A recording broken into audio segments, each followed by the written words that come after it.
I was at first as outraged as everybody else by the Pope's opening remarks as soon as he landed in Edinburgh, blaming atheists for the atrocities of Hitler and the others of the 20th century. But then I took comfort from it, because it seemed to me that in a way it was showing that we had rattled them so much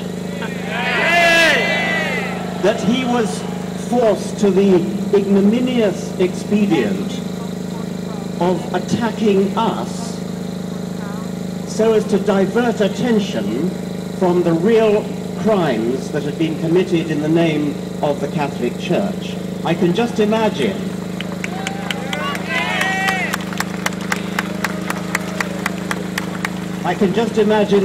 the discussions in the corridors of Vatican power. How are we going to distract them from buggering boys?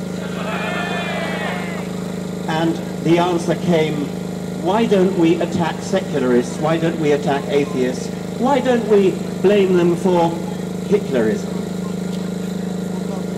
Hitler, Adolf Hitler, was a Roman Catholic. He was baptized, he never renounced his baptism. The figure of 5 million British Catholics is presumably obtained from baptismal figures. I don't believe a word of it. I don't believe there are 5 or 6 million British Catholics. There may be 5 or 6 million who've been baptized, but if the Church wants to claim them as Catholics, then they have to claim Hitler as a Catholic.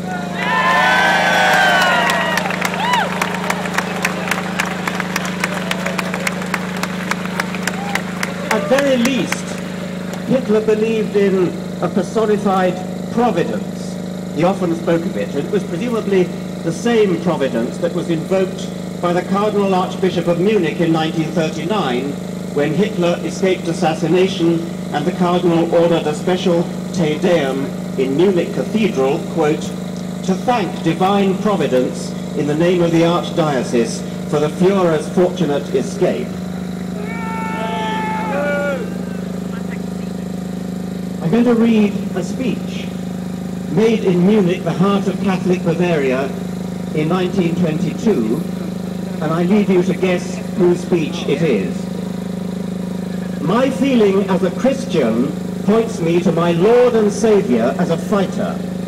It points me to the man who once in loneliness, surrounded by a few followers, recognized these Jews for what they were and summoned men to fight against them, and who, God's truth, was greatest not as a sufferer, but as a fighter. In boundless love as a Christian and as a man, I read through the passage which tells how the Lord at last rose in his might and seized the scourge to drive out of the temple the brood of vipers and adders. How terrific was his fight against the Jewish poison. Today, after 2,000 years, with deepest emotion, I recognize more profoundly than ever before the fact that it was for this that he had to shed his blood upon the cross. That was one of numerous speeches by Adolf Hitler, passages in Mein Kampf, where Adolf Hitler invoked his own Roman Catholic Christianity. No wonder he received such warm support from within the Catholic hierarchy of Germany.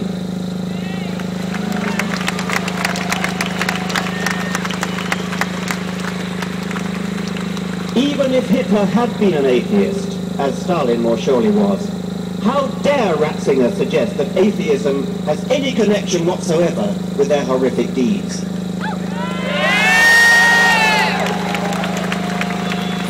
Any more than Hitler's and Stalin's non-belief in leprechauns or unicorns, any more than their sporting a moustache along with Franco and Saddam Hussein.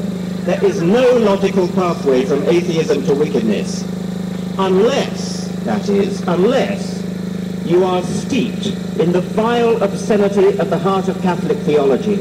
I refer to the doctrine of original sin.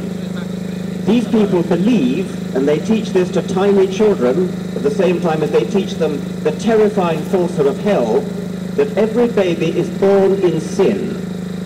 That would be Adam's sin, by the way. Adam, who as they themselves now admit, never actually existed. Original sin means that from the moment we are born, we are wicked, corrupt, damned, unless we believe in their God, or unless we fall for the carrot of heaven and the stick of hell. That, ladies and gentlemen, is the disgusting theory that leads them to presume that it was godlessness that made Hitler and Stalin the monsters that they were. We are all monsters unless redeemed by Jesus. What a revolting, depraved, inhuman theory to base your life on. That's the theory of godlessness.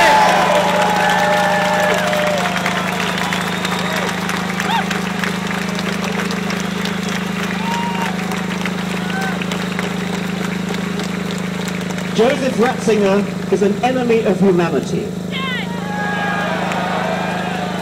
He's an enemy of children whose bodies he's allowed to be raped and whose minds he is encouraged to be infected with guilt. It's embarrassingly clear that the Church is less concerned with saving child bodies from rapists than with saving priestly souls from hell, and most concerned with saving the long-term reputation of the Church itself. He's an enemy of gay people, bestowing on them the sort of bigotry that his church used to reserve for Jews before 1962. He's an enemy of women, barring them from the priesthood, as though a penis were an essential tool for pastoral duties.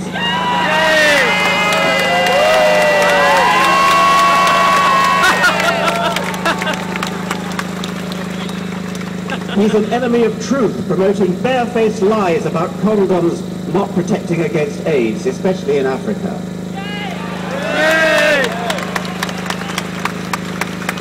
He's an enemy of the poorest people on the planet, condemning them to inflated families that they cannot feed, and so keeping them in the bondage of perpetual poverty. A poverty which sits ill beside the obscene wealth of the Vatican. Yes!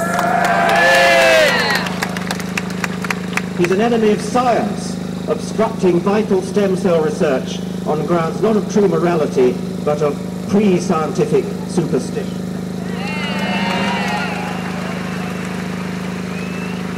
Ratzinger is even an enemy, he's even an enemy of the Queen's own church, arrogantly dissing Anglican orders as, quote, absolutely null and utterly void, while at the same time shamelessly trying to poach Anglican vicars to shore up his own pitifully declining priesthood.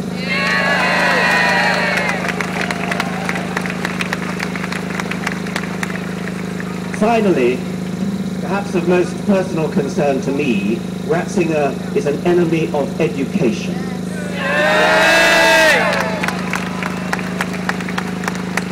Quite apart from the lifelong psychological damage caused by the guilt and fear that have made Catholic education infamous throughout the world, he and his church foster the educationally pernicious doctrine that evidence is a less reliable basis for belief than faith, tradition, revelation, and authority.